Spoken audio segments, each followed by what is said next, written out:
Good evening, everyone. Thank you for your presence here and welcome to Akasha and Son's ongoing Tree of Life classes. Due to the subject nature of Mother Akasha's discourse this evening, we're going to be changing up the meditation, the opening meditation, a little bit. So let's take a deep breath. And closing our eyelids, let's begin a gentle journey of turning our attention inwards, setting aside all that we have been addressing today or placing all those activities in the hands of your beloved presence.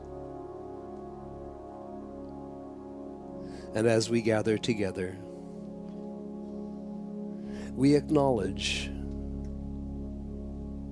the I within each of us, the I that I am, as being under great transition. In the beginning of our awakening, of finding our higher self, the I Am presence. More clearly did we know the difference between the little I that we so often associated with as being our mind and our body. And this little I within our identity on earth has been transforming in recognition that there is a greater I that abides within us, around us, and above us, that is our true identity. That greater I that is one with God's source and all that is of the greater light and love of our universe. And during all phases of our awakening and our spiritual growth, the little I that we lived as human beings, too often associated as being the outer self, the mind, the body,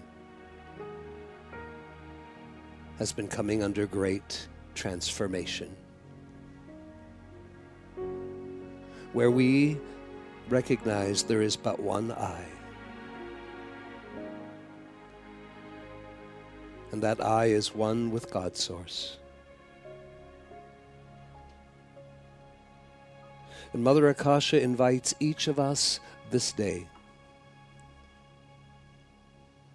that in a path of resurrection, this is also a path of taking dominion, of taking control of our minds, our bodies, our feelings out of life. And therefore, in today's meditation, we commune with our mind, knowing that the I that we are expresses through our minds, our bodies, our feelings out of life. In the beginning of our awakening, and especially in our awakening, our minds can seem to have a mind of their own, unruly, and often noisy. And in the path of awakening,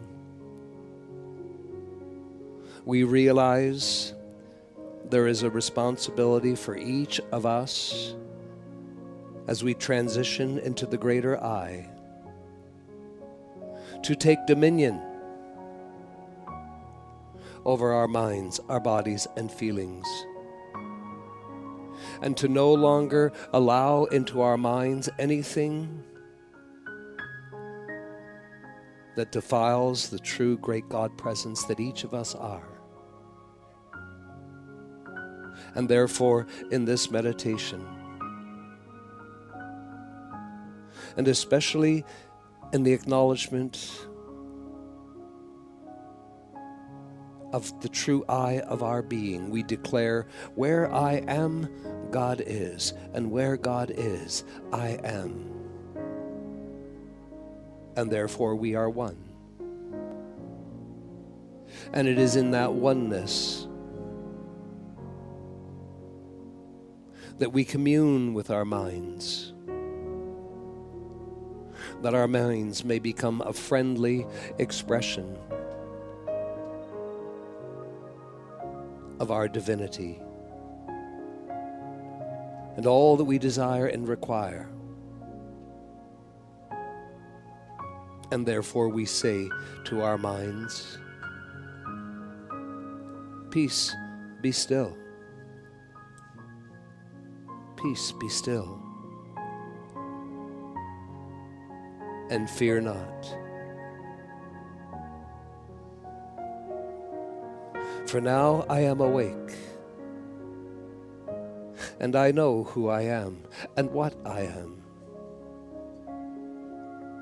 And I say to you, my mind, my body, peace, be still, and fear not. For nothing in the outer world can any longer be raised against thee. I am here. And as I am one with life, my beloved mind, my body, my feelings, side of life, I give you peace. I give you liberty. I give you the calmness of my being.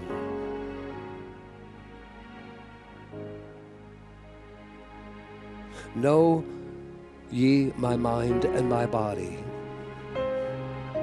that I and the great God Presence are one, and all that is of the Presence, by an act of grace, is mine. And I give you my mind, my body, what ultimately shall feed you eternal life. I give you my mind and body, the peace of my presence.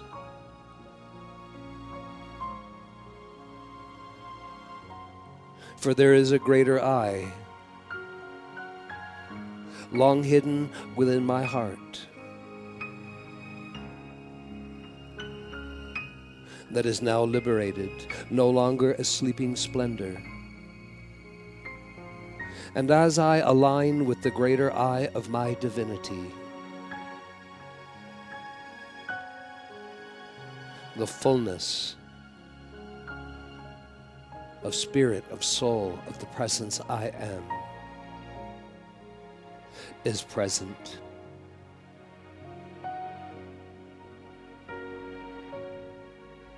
Fear not, my beloved mind and body, of the things that are required for life on earth. For all these things are provided in the fullness of the presence.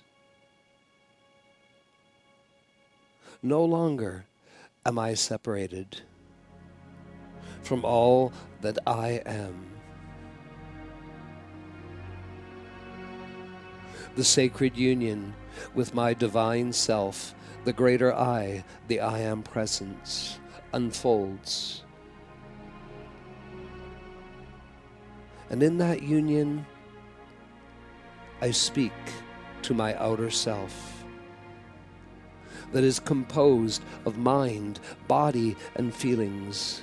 My message, peace, be still. I give you liberty. I give you freedom. The calmness of beingness.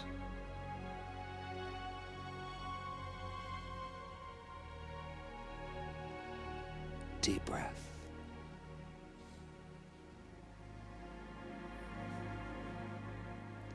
And as I say to my mind, relax. Relax and allow the divine presence within your heart to be the only presence acting in you, my mind.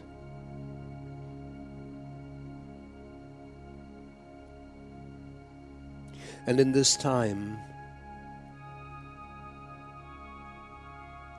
as I reach up to the I Am Presence, the source of my life on earth and my true spiritual self, I welcome the greater protection of the Presence. I welcome the protection of angels, of ascended masters and great cosmic beings. And I am so grateful. And I welcome blazing in, through, and around my mind, my body, my feelings, the sacred flames of God, that with ease and grace release the greater purity, the illumination, and the love that transforms my mind, body, and feelings into a living temple of all that is sacred and divine of the I Am Presence that I am. And I am grateful. Deep breath.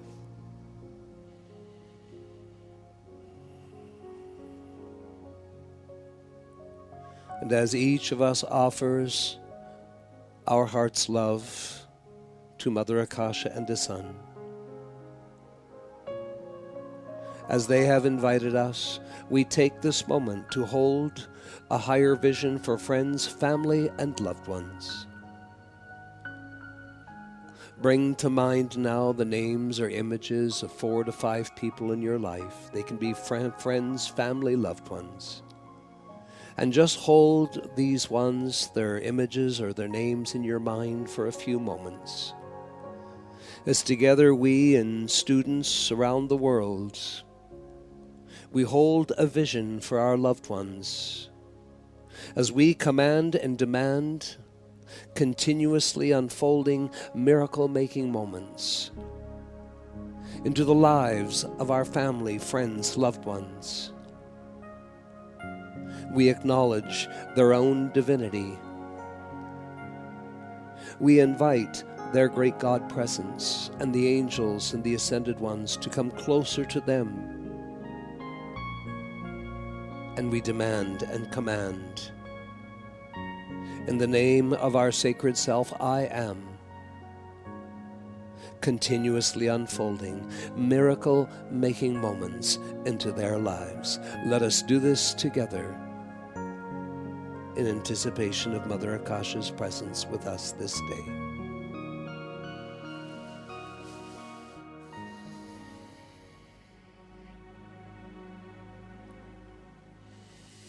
And beloved hearts, Akasha is with you. And as you return your consciousness to the outer world, may I decree, may I command and demand, in the name of the great God presence that beats your heart, that dwells and strengthens in your heart, may I call forth that golden sun's presence that fills your chest cavity, that has all the love, the wisdom, and the power of the presence, to release its mighty radiance and luminosity throughout your being, and be a presence that goeth out into the world, a blessing to all life, and that which magnetically draws to each of you all good things. God bless you. I wish to share with you, beloved students, there are not that many of you here in the Vancouver area who came to know her. Some of you who visited some of the events in Alberta did come to know her. Some of you came to know her through conclaves held in Vancouver. Our beloved Irene Hostin has been raised into her resurrection on December 1st. And with such love of her physical family, and such love of her spiritual family, and how these two great families of Irene Hostin, her many children and grandchildren, Although not on Irene's path, they all honored their mother and their grandmother's path. And how they honored as Irene's family came to know many of the Roses in Alberta who came to visit Irene in her final days, how they came to love and respect each other, the children of the two families, the spiritual family and the physical family. Oh my goodness, it was just wonderful to behold. The Master Jesus, I assisted in her transition out of her physical garment. The Master Jesus was there in Shambhala, ready to receive her. And then she was placed in the hands of those who govern Shambhala to create a home for her and for her to complete her resurrection in Shambhala. God bless you all, and I thank you for your prayers. It makes such a difference when you see people on the earth, and due to whatever is going on in their physical body, and they cannot remain on the earth any longer. And one considers so much the fear of death and so much painful struggle that one goes through when they depart this world, or the families go through when the loved one departs.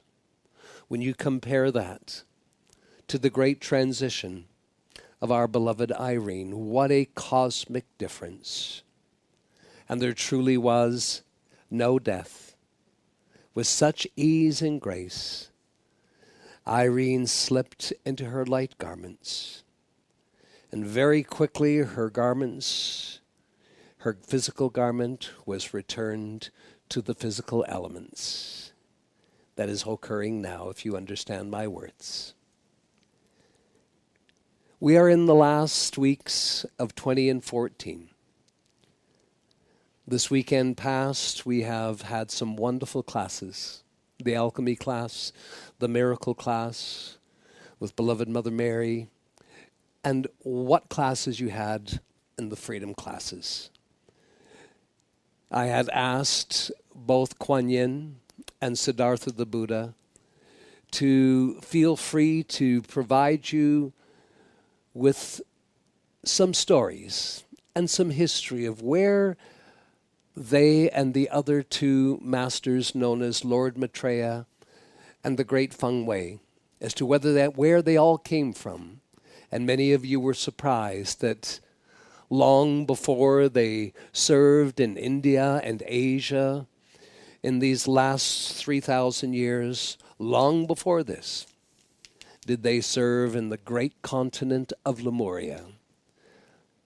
And it makes sense, because that is the continent where the heart and the feeling side of life was evolved.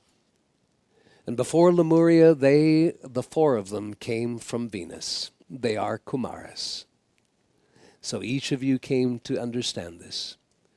We've also been seeking, a son and I, in these closing days of 2014, to encourage each of you that you have made greater progress. And always remind you that when you make progress inwardly, this is a guarantee that whatever progress you make inwardly will find its way into the outer experience of life, both your outer self and your outer world. Too many times, as students of life and of individuals, people who've lived lifetime after lifetime upon this earth, you have all found by experience what everyone must find, what everyone must ultimately discern, that when we build our house of straw, it'll come down. When we build things in the outer world, and those things are supposed to be some mighty victory or achievement, but those outer manifestations do not have the improvements, the spiritual, the personal growth within, then those achievements made in the outer world will not last. They will soon crumble. It's always been the way. It has never changed. It is the same truth without, throughout the universe. That anything lasting that we create in the outer world, in the outer self, we must create those things deep within our being. And oftentimes that includes a letting go, shifts, adjustments, personal, spiritual growth. And the inner growth that all of you have made, I said the same thing 20 and 13. I said the same thing 20 and 12. And I will not say it because it sounds good. I will say it because it is the truth.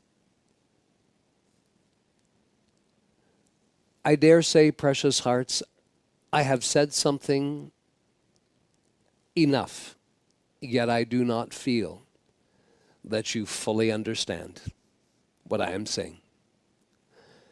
You may understand, but you do not comprehend. You have heard me say, and all these Ascended Master teachings, that in the fall from grace, the greatest separation is not from the light. The greatest separation has been from love, cosmic love, divine love. And I want you to know something today, and I wish to take my time with it. Often, it was in the old days when masters taught in the ancient schools of wisdom. It is the same now. Often your own higher discerning intelligence, your presence, or your Ascended Master sponsors or your master teachers, they will allow you to progress. And progress mightily. And increase in the light. See great improvements in yourself. Without those ones, including your own discerning intelligence, without the masters making you face some things. And you are not wise, precious hearts, if you feel that in the great progress that you are making, if you feel that there are things that you still that you have to face, if you don't think there's anything left to face, you must think again. I ask you, even recently I have brought it to your attention, that none of you in this student body are capable of experiencing, if love came at you, not human love that is compromised, not love that is charged with duality, and I'm not even speaking of unconditional love that is a popular thing in personal empowerment groups to accomplish. If the full wave of cosmic love of the Mother's presence that knows only fulfillment, only states of absolute perfection, the love that loves to fulfill everything the brilliant mind conceives. If that came at you, you could only handle 5% of that wave. Any more, if that wave of cosmic love, if it was 10% of what it could be, my precious hearts, you would be down on your hands and knees weeping. You have not yet fully realized from deep inside. Intellectually you have. Mentally you have. And to some degree you have in your emotional body. But not at a level of such deep comprehension. Have you fully realized and measured the impact of the fall from grace some 12 million years ago? and how you yet had life force to maintain your minds and bodies and feelings, your outer self. And you now know that as we go through the great awakening of the ages, and you become awake and illumined, this may be a droplet of love that is encouraging that great awakening, but the awakening is coming from the light. It's a tremendous electronic force. And that electronic force must build and help you with the presence of the sacred fire go through many phases of change, of letting go, of surrendering, of trust, as you continue to move yourself forward and forward and forward. And for a long time, it was the way in the old, it's still the same now. A master will allow you to progress and progress and progress, and you might even feel that in that progress, that state of becoming, that there's nothing left to deal with. But you know that's not the truth. You know that you are capable, if pushed enough. You know that you are capable of having some kind of human moment. And it doesn't have to be an attacking, raging human moment. It can be a human moment that gives up. It can be a human moment of desperation. It can be a human moment of anxiety and depression. Human moments are not only anger and rage and an outpouring.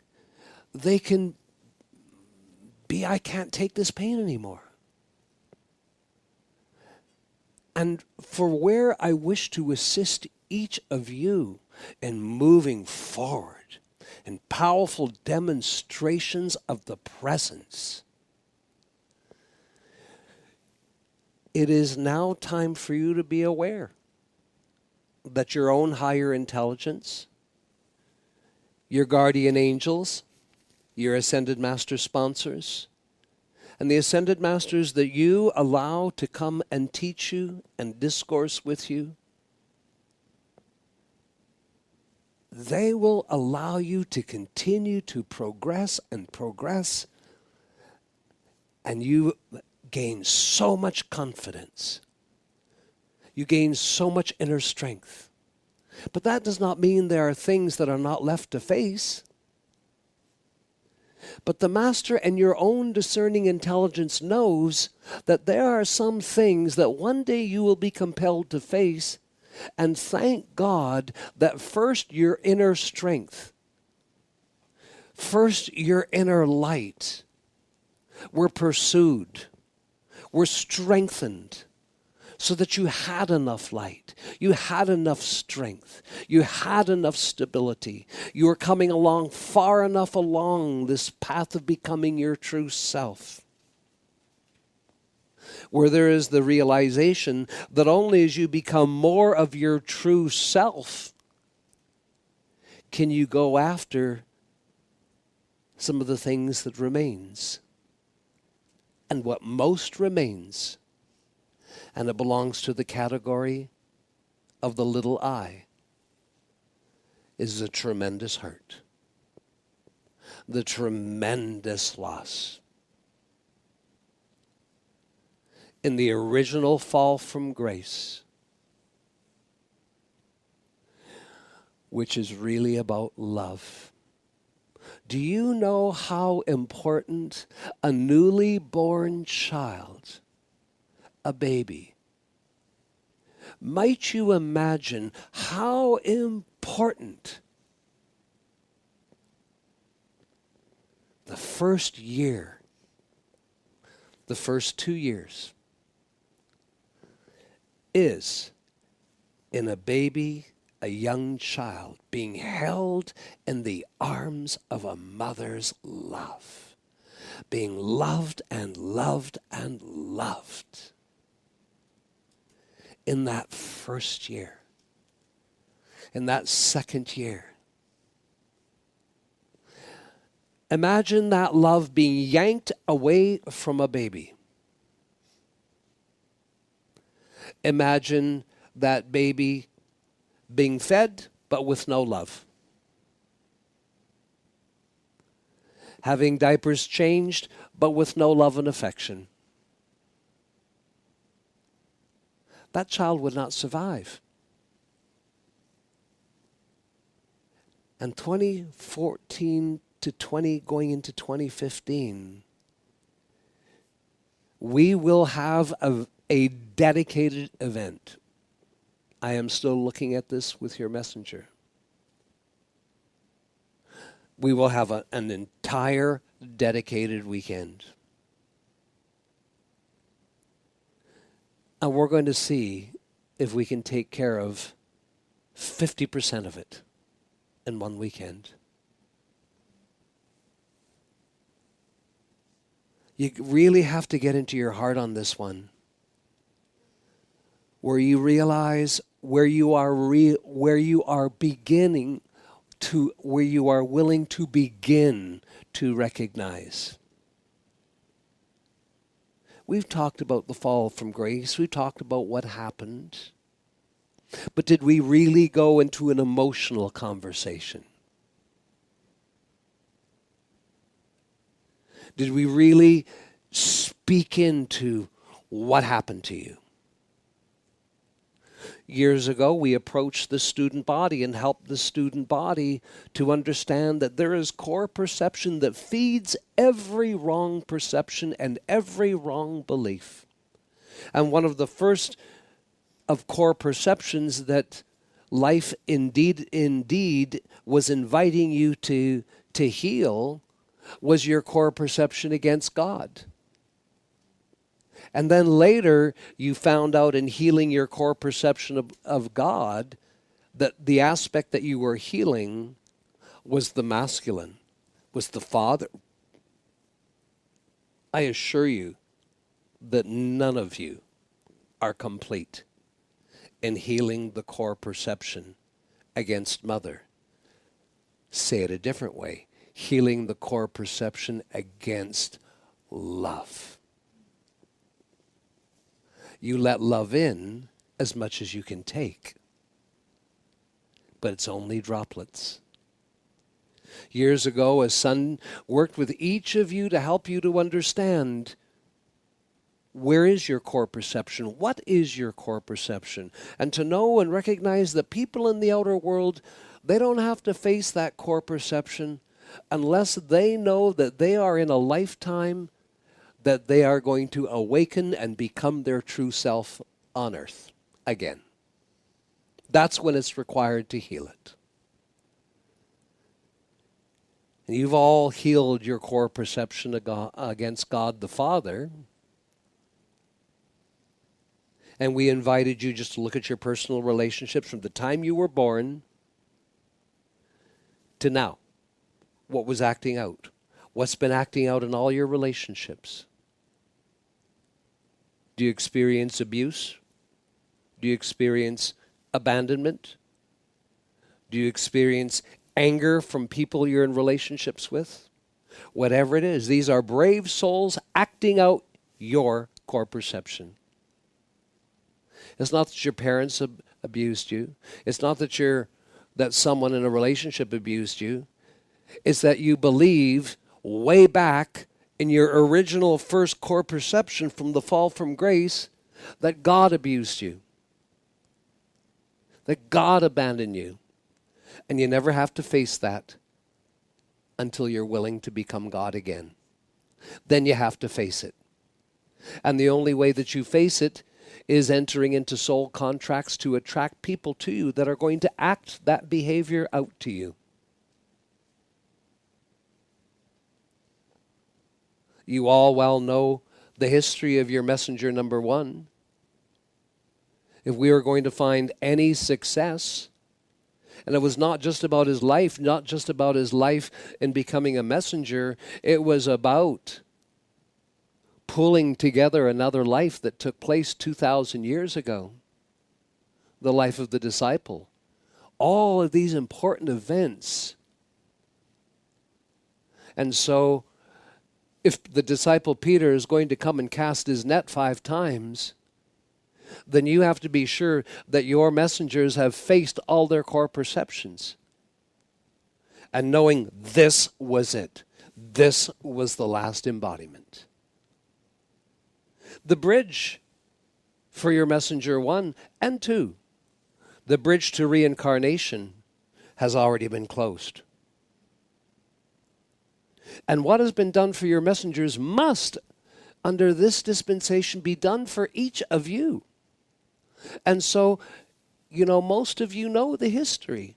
Most of you know that within 3 weeks, your messenger number 1 never saw his mother again. And at 8 years old, met his mother for the first time and then never saw his father again. So you had abandonment acting out from both parents. And then it acted out as he became a young man and then met his son, and his son said, "Now you want to know what this is all about, don't you?" Well, he had such a deep-rooted belief that God had abandoned him, left him alone. So how great is love that a person can enter into a soul contract and act that abandonment out to you so that one day you realize it's not about you. It's not about this person. This is a deep-rooted perception that I have, a belief. And the only way I could heal this belief was to allow it to be acted out in a state that I would eventually become illumined. So much of this you've done. And a lot of it you've been conscious of, and sometimes you have not been conscious, but it has been part of the shifting of the ages that each of you have come through. Now in 2015, we're going to do something that this student body has not done. Every ascended master that comes to see you, my precious hearts, will do everything to encourage you and take you up another notch, help to strengthen certain qualities in you, help to strengthen your light, your faith, your confidence, your trust, and how to strengthen your ability to even surrender. That's a really interesting way of saying that. I desire to strengthen my ability to surrender. What I wish to leave and impart with each of you, you have addressed the impact of the fall from grace. The first 2 million years you all lived on earth, absolute beings of perfection. You were the embodiments of the I Am presence on earth. You were all magnificent channels and instruments, and the perfection of your beloved presence was coursing down through your outer selves, and your outer selves were radiant beings of all Christ's illumination, presence, love, power, and perfection. Every thought you thunk was a perfect thought. I'm not sure if that is a real word. Every feeling united with your thoughts. The elements of your physical body conjoined within them. And soon substance, the elements outside of you, immediately became form. And what you would think and feel and speak would take substance and form and matter, as solid as this table, within minutes. And then all of that yanked away after 2 million years. The impact of that. Phenomenal. So phenomenal that it has taken 13 million years almost to prepare yourself to rebound, to ascend, to resurrect back into that state of grace. And for that resurrection to happen, there must be a tremendous force that is acting in your life. And that can't be a force of love. Not then. No, it must be a force, an electronic force that surges you into a place of light, where light is taking place in your mind. You're starting to think clearly. And so it's more like 97% of this great journey of being raised back into a state of grace. They're all actions of light. Actions of light that can strengthen stage by stage, phase by phase, that can strengthen the core qualities that were given you. And then the sacred fire that comes in and brings purification and starts restoring the key qualities that are so important in your feeling body. Peace, joy, liberty, and so forth. All of this to keep strengthening you so that you can face what has hurt you the most in the fall from grace. Living without that all-encompassing love of the mother's presence. And if you're going to come back into that state of grace, there must be such a force of light moving you, shifting you, lifting you, raising you. A force of light and a sacred fire of purity that can take, because you don't have to recreate the wonderful feelings in your feeling body that were given to you by an act of grace. All that you have to do is get those feelings, get those emotions, get those qualities in your feeling side, get them purified up, get them polished up, and then strengthen them with the power of light so that they're all acting. But even here, you have not even come close. And I've said it recently, and I've said it here tonight. You have not even come close to 5% of feeling the mother's love. So in this year and in opening into next year, know, precious hearts, because I know that there are some students that feel that everything should be a state of perfection. No. The greatest part of the journey is a thrust of light, a powerful force. And it'll move you along. And it desires to keep moving you along, because that light knows that as you are strengthened and every quality of God that's in you is strengthened by that light, now you're strong enough. Now you're strong enough. Can the mother's presence as a powerful sphere of love, can it stand right in front of you without you crumbling? See, if you are to be touched by the greatest love of all, you must not fall apart. This is why this long journey. I don't wish to suggest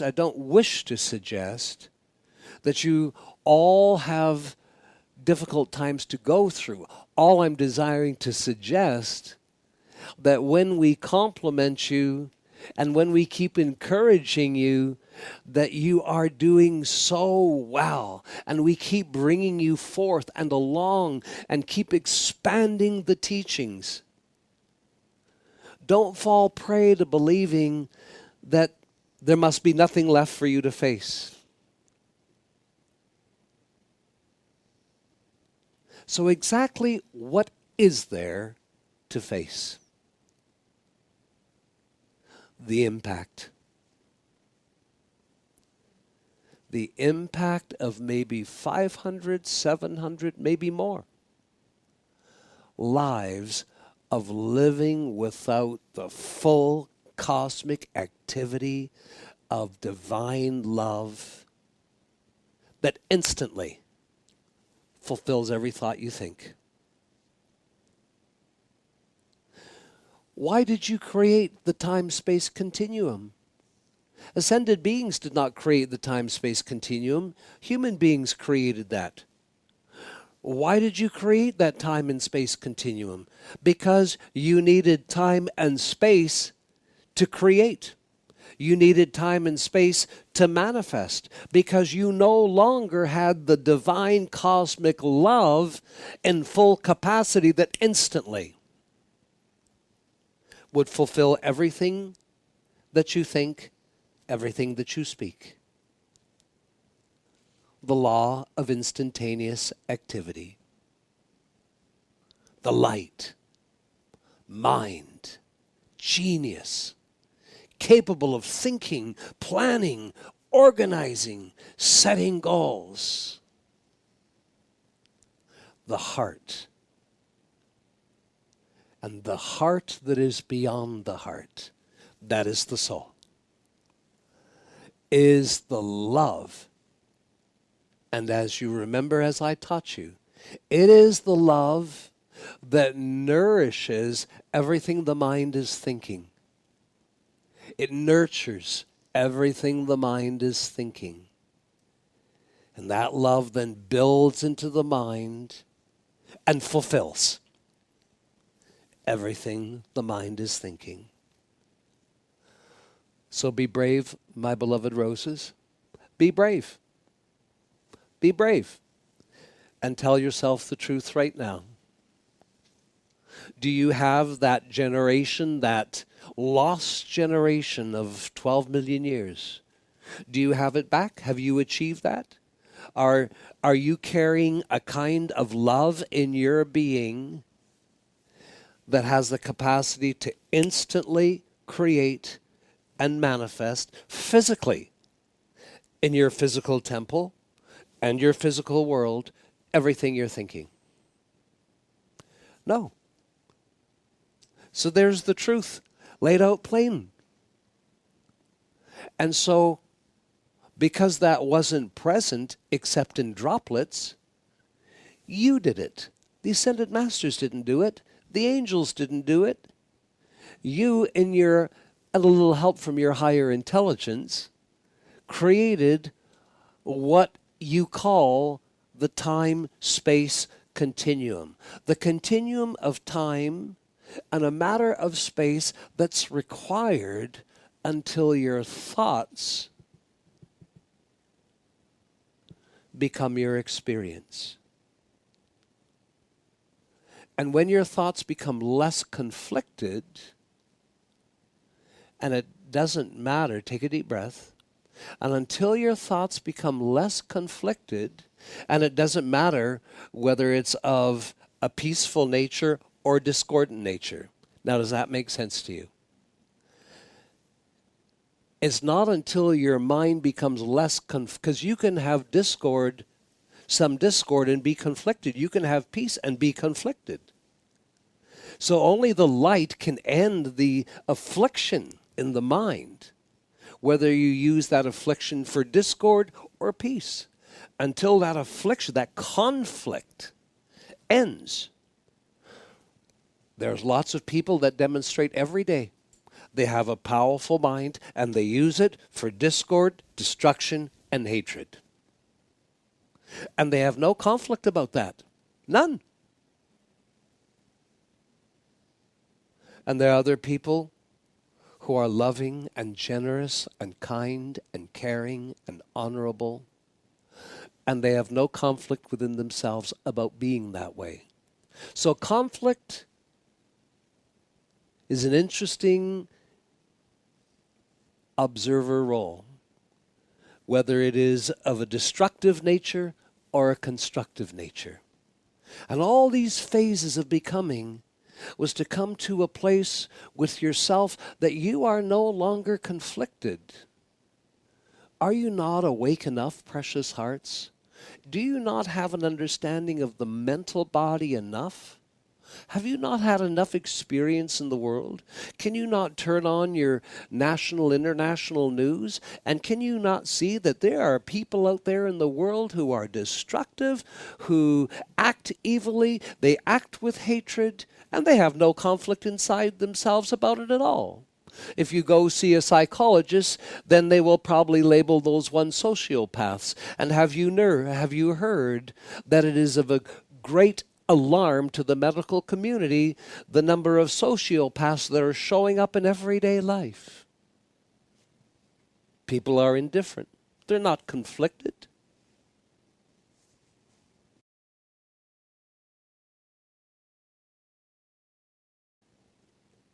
It is a shame what happens in America on Black Friday. Tens of thousands of people line up in stores, and the doors open, and they stampede over each other. The commercialism. There's no love. People are not conflicted about the state of their personality. It's just the way they are.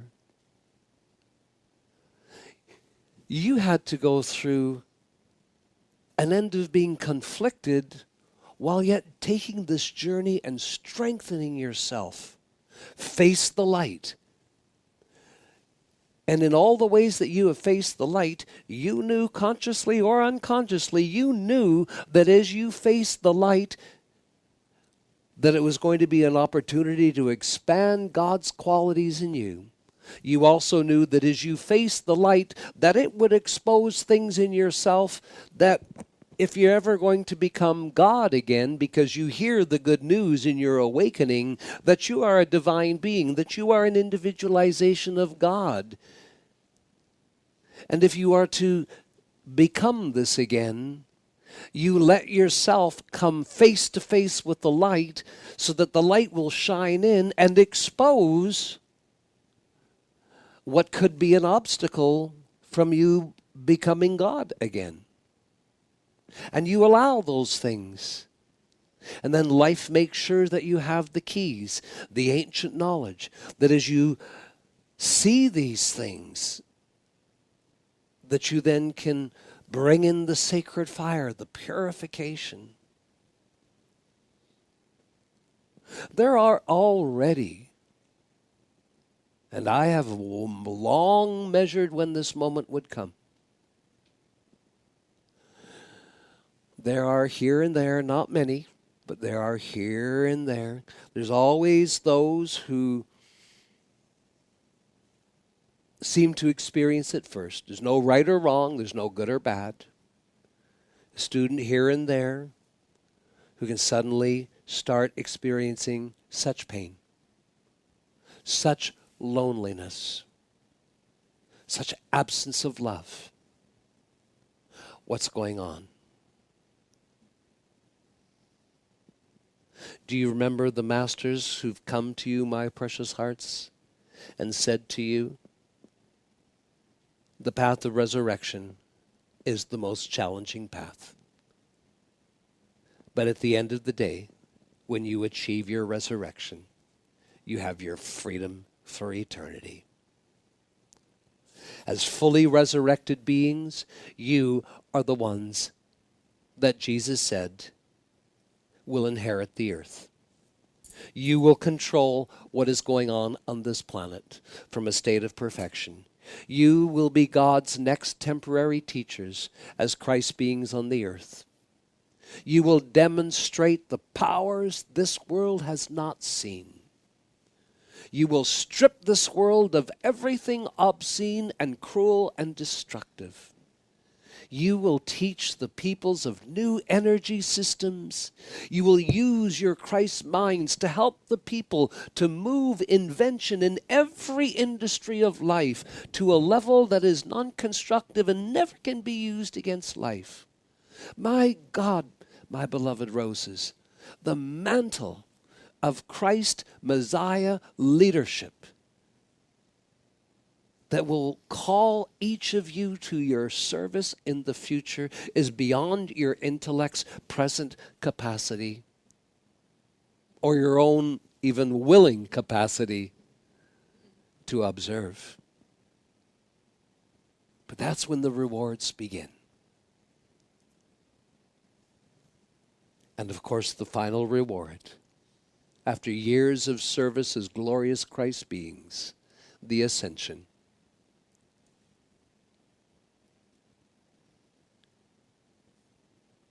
Is to always strengthen you, to keep moving you forward, keep progressing, keep strengthening your light. Get the presence of each of you, get your divine presence, get the flames of your presence ignited within your physical body. So you'll have those influences constantly at hand to assist you. What is that place that Jesus speaks of? The small wee place that one must pass through if they are to find the kingdom of God. What is that place? It is so narrow. It's all that's left of the mother's presence, of the greatest love of all. And you got to find it. And you have to take it a step at a time, a breath at a time. And as you do, and you start breathing in the great cosmic love, and it begins to increase in you, oh my goodness, your elevation into your resurrection is at hand.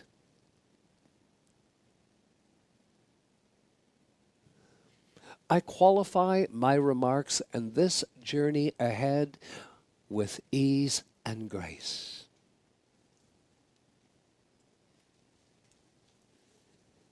Yet I wish not any of you, in the light of 2015,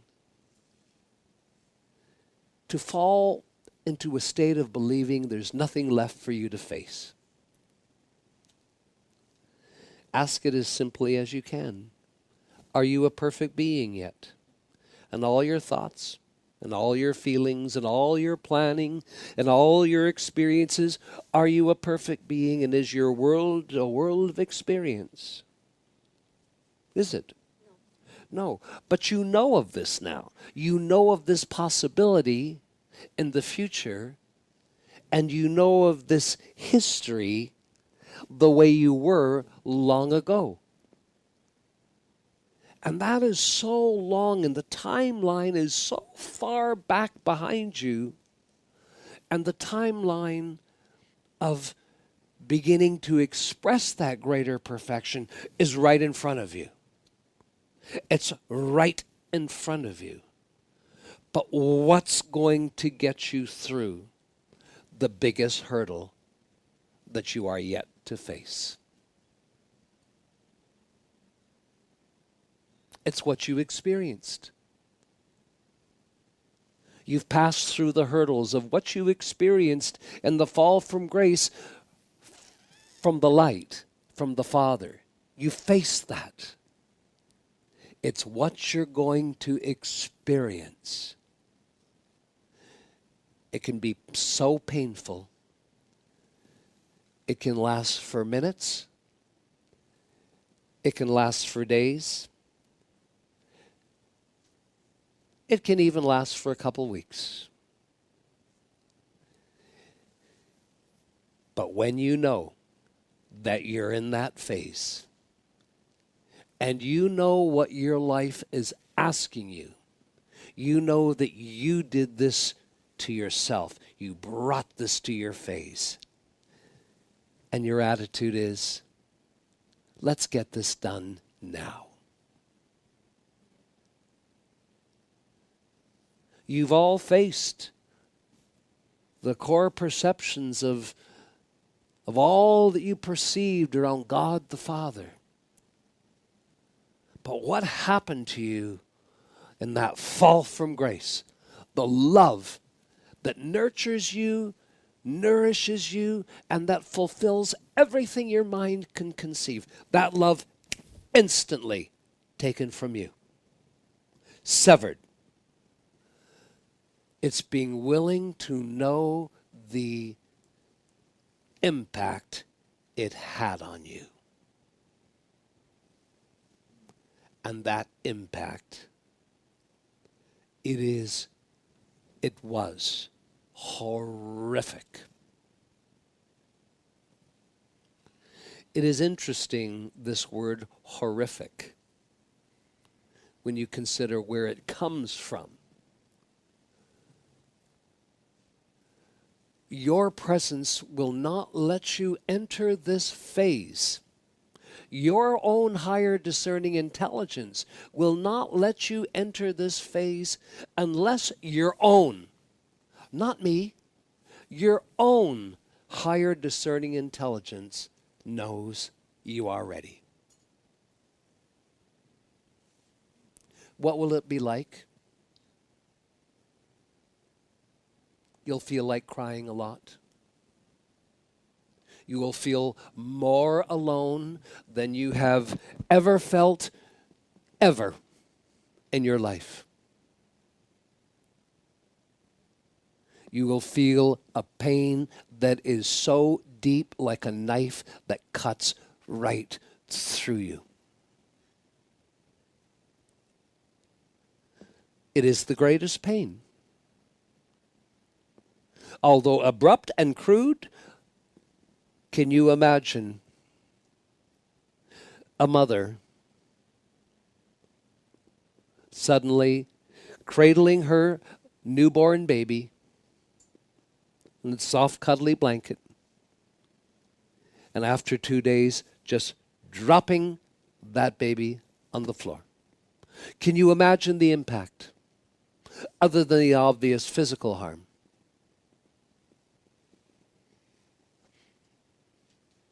You can't imagine. Right. And you're not asked to imagine, really, but you are asked to realize. We will continue to encourage you. We will continue to strengthen every quality. Why is the goddess of peace and liberty and justice and charity and the goddess of music, why are these great ascended beings? Why are they invited to come to conclave, to come to the freedom classes, to come and increase in each of you the quality that they represent? So that as you increase in these qualities, some of you will go down in history and you will come out of an experience that you will note. You will note the time until you're willing to forget it, where you will say, this was the most painful day of any life that I have ever lived. I'm not talking about physical pain. I'm not talking about something that triggers it. I'm not talking about an event that happens that triggers this. I'm speaking of a day that will come, a moment that will come, and you realize you have lived. Yes, you've lived life. Yes, your light has increased. Yes, the power of love that comes with every heart and spiritually renewed hearts there. Yes, the qualities that are in your feeling body that are composed of love, yes, they are there. Yes, they have all increased.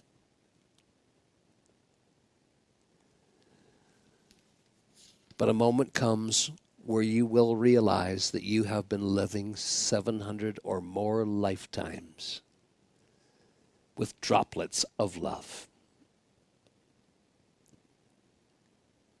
And there's not anything in your life that's going to make this happen. Your own higher discerning intelligence will discern the moment. Because it's you in your own higher mind that knows the moment that you are strong enough to face what happened. And you have to face it because the mother didn't throw you out of her arms. The mother didn't kick you out of heaven. The mother didn't stop loving you. It was something that the human race chose, not knowing the full impact of what it was going to be like living without your full God nature on earth. You're almost there. Does it get a little hotter before we get there?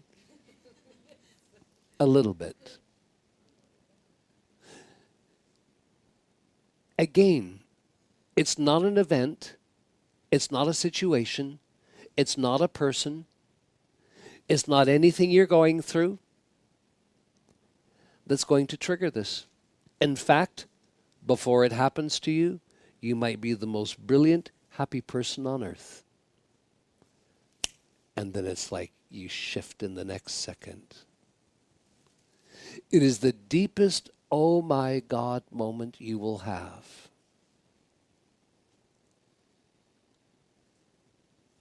And then once the moment starts, everything in your world will support it. In other words, as you interpret that pain coming up and feeling so alone, suddenly all your friends will be gone. Temporarily, that is. Well, let's say they won't be available to you that day. Some of you will go through it in hours. Some of you will go through it in a day, days. Some of you who, yes, I'll say it this way. Some of you who really think you need to beat yourselves up good for what happened, will let it go on for 2 weeks.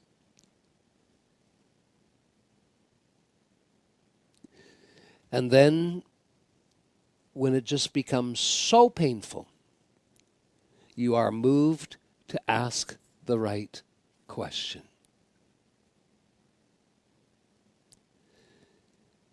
And when you do, you ask inside that right question, it's gone. All the pain, all the emotion, the despair, the loneliness, it's gone. And the renewal of love that comes surging, the love that your own heart flame has to hold back while the separation is there, starts surging. The love that you have come to know me, Akasha, just rushes in.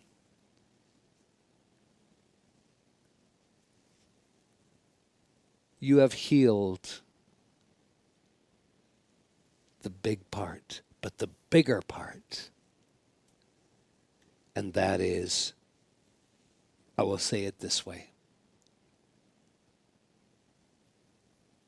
Your messengers have had to face it.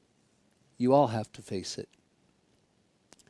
What stands between you and the eternal, immortal grace of the Mother's presence that fulfills everything your mind can conceive?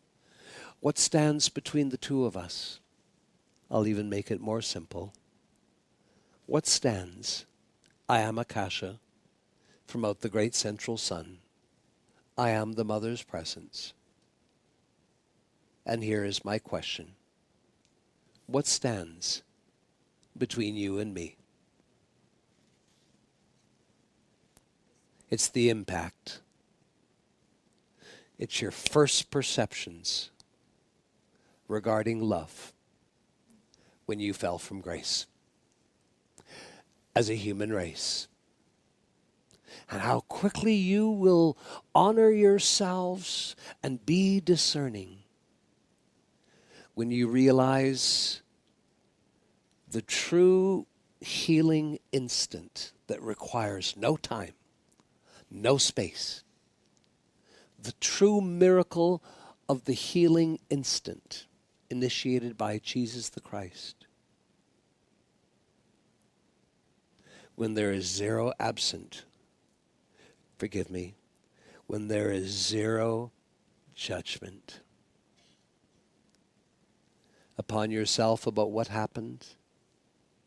This was a collective decision. Will we see it as a mistake? Most likely not.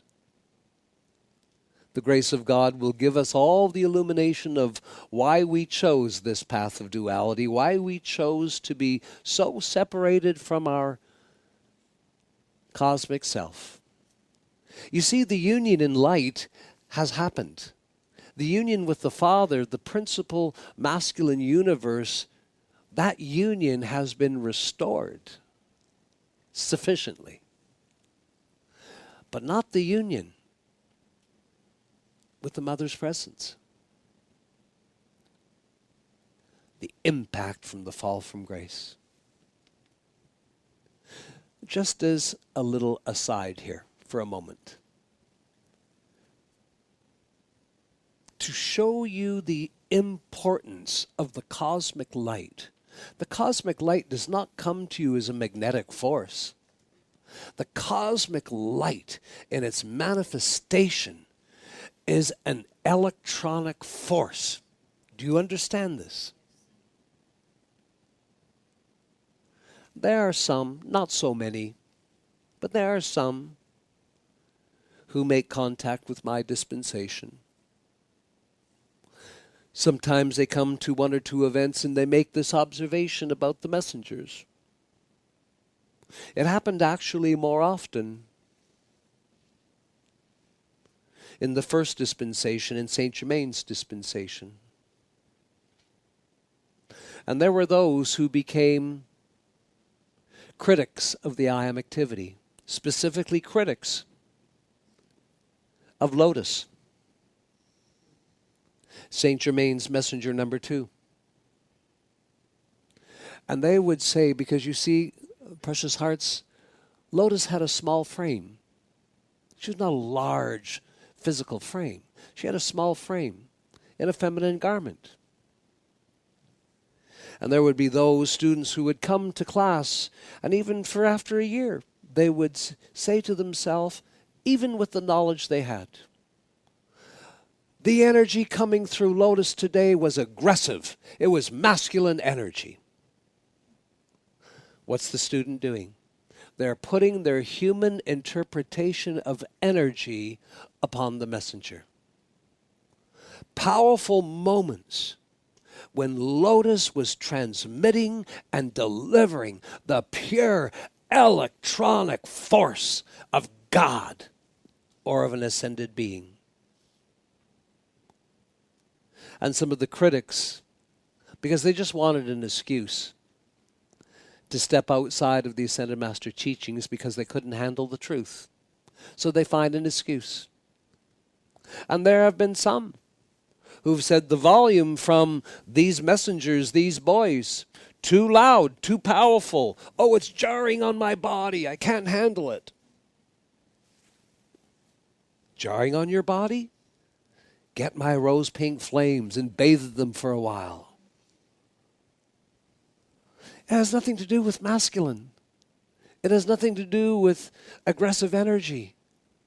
But sometimes the power of God the Father that comes forth through a mighty being is such as Astrea or Michael or Mighty Victory or Lord Maitreya. They want to bring such a power of light that will push out any shadows acting in you. And that power of light is an electronic force. But it is easy enough, if one allows it, to think that that is, oh, the messengers aren't being pure in this moment. They have some masculine, aggressive energy coming through them. No, they have Lord Maitreya's energy coming through them. Do you understand? So for the great part of your own awakening, this is what you had to face. Before you get to the love, you have to face the light that will show you the way to the greatest love. And then allow that light to empower everything that is natural in your mind and your feelings. Now, today, before class, I said to the messenger, the students must go the distance now. They know the difference between the little I and the big I. And they must understand that that little I is getting less and less. And that I is becoming more the I am presence. And the students must take dominion over their minds, over their bodies. And I said to him, don't you remember the days that you studied Joel Goldsmith? Ah, yes. And Joel would, in understanding, this is so important. Because, you see, before you're awake, there's no difference in consciousness that you're experiencing. There's no difference between mind, body, I. People out in the world, Jacob dies, Jacob's dead. People go visit Jacob. He's in the ground. You see, they don't realize that Jacob's a soul, Jacob's a spirit, Jacob's not there. So in the mass consciousness, there's still so much thinking that the I and the mind and the body are the same thing. You've outgrown this. You're awakened. You know these truths. But now it's time to go the distance. And when you awaken, the mind can be like a bucking stallion. It's used to thinking whatever it wants. And each of you have to start communing with your mind. No thing will enter you that will defile you.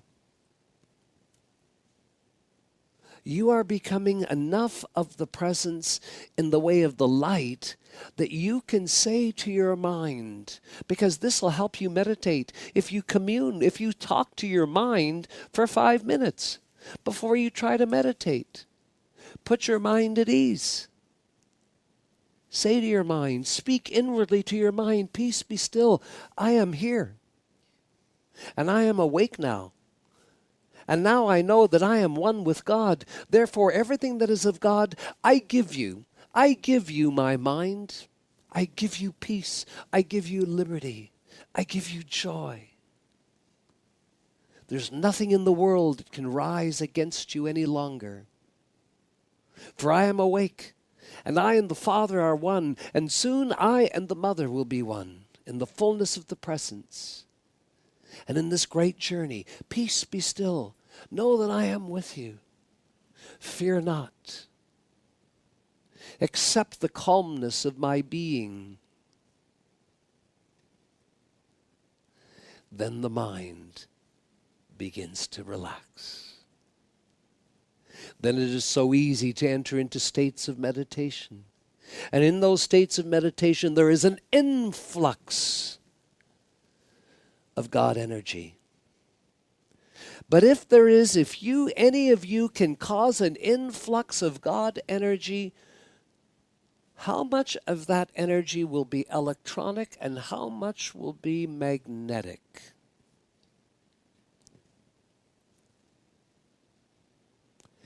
(90-10, 85-15). What's the ideal? Be careful, this is a trick question. If you think that your I am presence is in a feminine garment, light body, you might think that, well, the God energy coming from my presence is 70% feminine and 30% masculine. No, it's not. God's energy is God's energy. And if God's energy is life, it is equally light and equally love. And if we must give it intellectual numbering, then we'll say 50-50. We must no longer confuse the garment with light, with the principles of light and love. What did you hear from beloved Kuan Yin this weekend past? You heard from her that before she presented herself as Kuan Yin. That she moved through 9 masculine embodiments known as Guan Shi Yin. And then when she heard the pleas of the people of Asia, she turned back. But then she realized if she was really going to help the people, she needed to change her form. Well, she was a bodhisattva, trained in changing the form. So she instantly changed her masculine form that she used 9 times in a row. She just instantly changed it to a feminine form. So you see how you must lose your fascination, whether it's a masculine or feminine. It's whatever is convenient for you expressing the presence, beloved hearts. We must not ever, we must let that conversation be behind us. So we can face the light as the light, the pure electronic force, and love as the love, the magnet force, the magnetic force, the magnet's presence that fulfills all the light as the mind can conceive. Now I have kept you over, so I will leave you with this one thing. I know the temptation will be great to answer it right now. You can, or you can just hold it inwardly. I hope that this is the beginning of a discussion. I hope that each of you will indicate to I as to whether you think that your shifts, your changes, your personal growth, your spiritual growth, your commitment to the path, your commitment to becoming God realized. But what's the difference between God realized and God actualized? God realized is the light. It's the mind. It's knowing who you truly are. But there's got to be something after becoming God realized. It's God actualized. It's to become it in physical form. What can possibly move you, shift you, raise you from being God realized, where you have this great knowledge, to becoming God actualized? What makes you God realized? Light, mind, consciousness expanding, awareness. What will make that realization of yourself as a God being, what will make it actualized? And what does it mean, first of all, to make it actualized? I just gave it away. It's to become what you've realized. What is the power that you're going to use for this becoming God actualized? Love. Absolutely. The moment has come. The Holy Spirit has moved through each of you for me to have this conversation with you. Can you imagine that you have faced the most horrific, painful perception of the greatest love of all? What do you have to face? You have to face how it's made you feel all alone, how it's made you feel so separate, so lonely, and all the various things that go with that. You have to allow the atomic structure of your body to register that, because you have 700 lifetimes of living without it. So this physical body must register the deep pain. It can be a day, it can be an hour, but it will be a moment that each of you, sometime in 2015, but when it's done, When it's done, and you know what the last question to ask is, and once you've asked that last question, it'll be gone,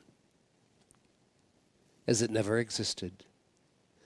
Then you just go through the beautiful natural phases where that love of the mother's presence, that love of your soul just keeps coming in. It surges, it grows, and it pushes upon the light in the mind. It just pushes and pushes until finally the secret door in the mind, the door to your soul, the door to everything is pushed open.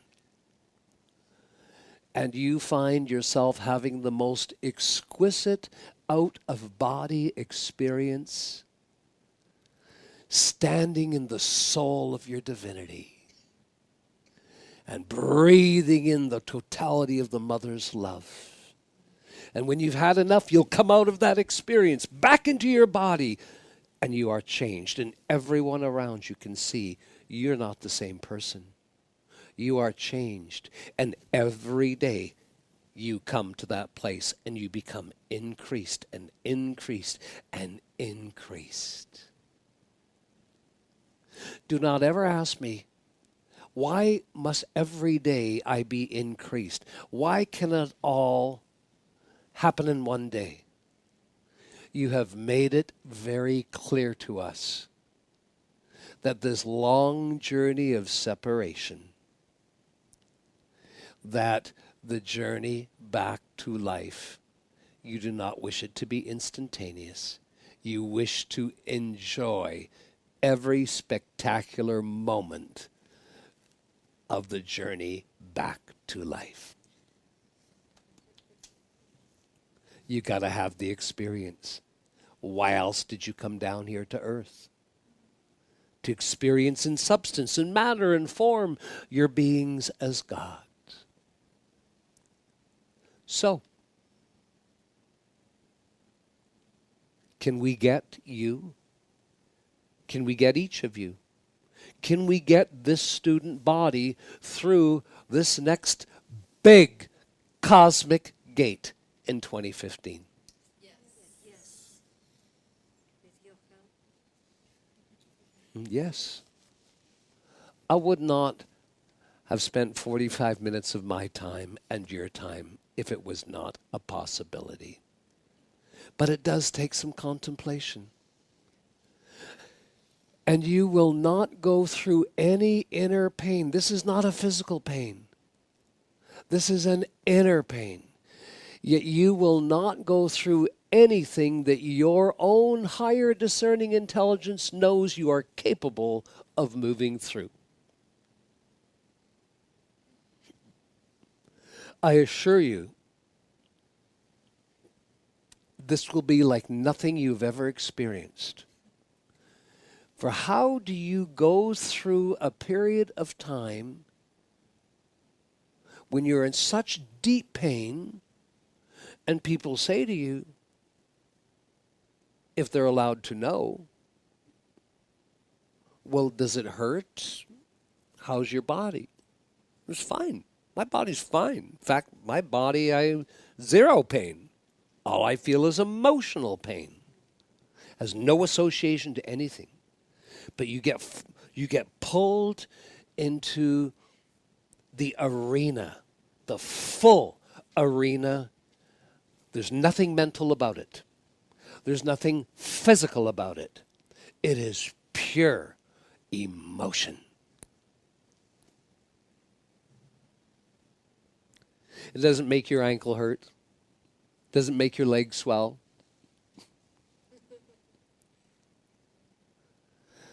If I was you, I would say, bring it on. Let's get it done. Because the other side of it, what's on the other side of it? It's everything we've taught you. It's everything we've been speaking into. It's getting you ready for these surges, these influxes of love.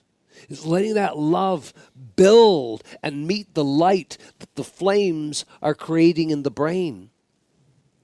It's letting that love surge, that the door to everything that is hidden in your mind is revealed. And when that love gets in there, that magnetic force just pulls that door open. And as soon as it's open, you feel a force. It's like somebody's got a cosmic universal vacuum on you, and you are just pulled right in.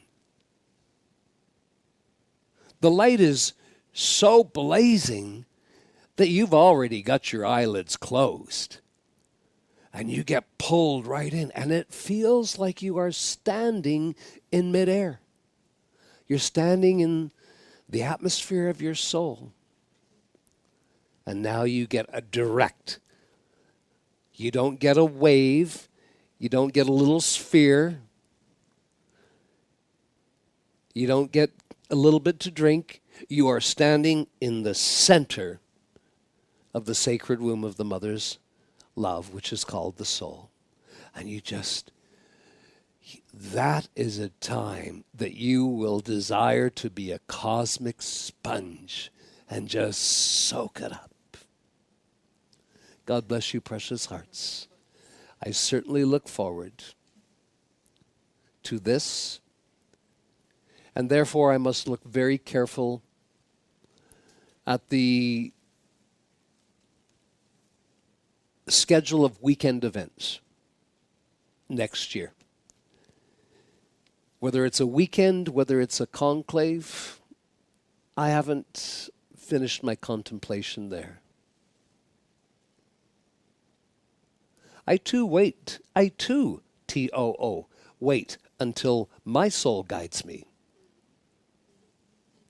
God bless you. I thank you.